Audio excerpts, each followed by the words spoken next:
Allah itu nggak pernah ninggalin kita, teman-teman. Allah sendiri yang bilang kok, wa idza sa'alaka ibadi anni fa inni qarib. Allah itu dekat, sangat-sangat dekat.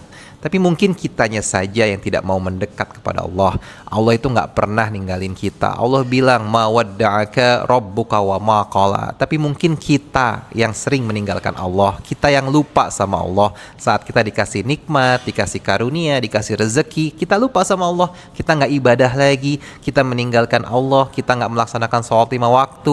Itulah yang kita lakukan. Maka tidak jarang orang-orang merasa kesepian, merasa sendiri, bukan karena Allahnya jauh, tapi karena kitanya yang menjauh dari Allah. Allah itu selalu ada dan membersamai kita dimanapun kita berada. Maka jangan jauh-jauh dari Allah, teman-teman. Kita yang butuh Allah, Allah nggak butuh kita.